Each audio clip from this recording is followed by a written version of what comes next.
Bismillahirrahmanirrahim. Ini opa nak goreng ikan ya. Gaul garam sedikit, kunyit. Goreng tu tak payah garing sangat ya. Masak hingga masak je ikan tu.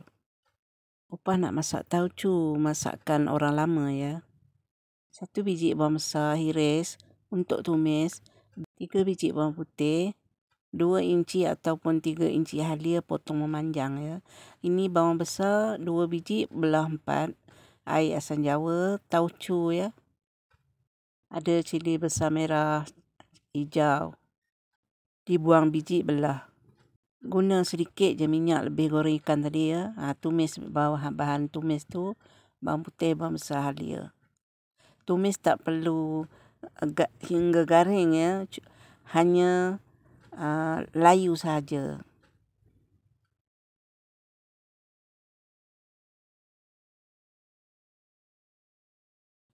Bawang pun dah masak ya, dah layu. Masukkan cili besar yang dibelah tu. Ini pun layu saja ya. Masukkan tauco tu. Masak tauco tu hingga kering sedikit ya.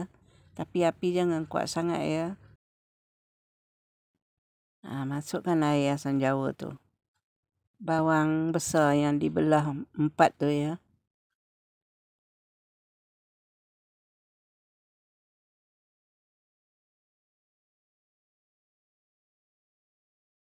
Tauco pun dah masak, bawang pun dah layu ya.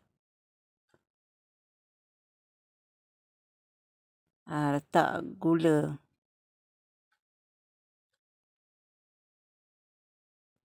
Gaulkan rata ya.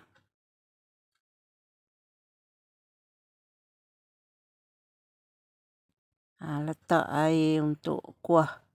Agak-agak lah ya airnya.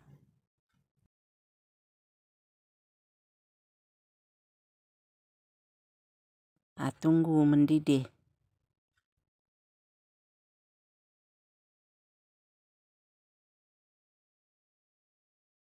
Bolehlah dirasa ya. Dia mesti ada rasa masam sedikit, manis sedikit dan masin sedikit. Opa tambah garam sedikit ya. Masukkan ikan yang kita goreng tadi tu. Sepatutnya ada timun ya, tapi dekat rumah ni jarang makan sayur.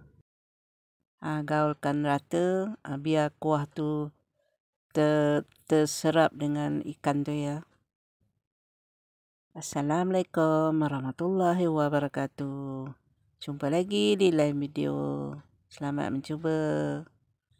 Orang lama je yang suka makan masak tauco ni. Dari opa kecil dulu 1970-an dah ada masakan ni ya. Orang tua opa selalu masakkan benda ni.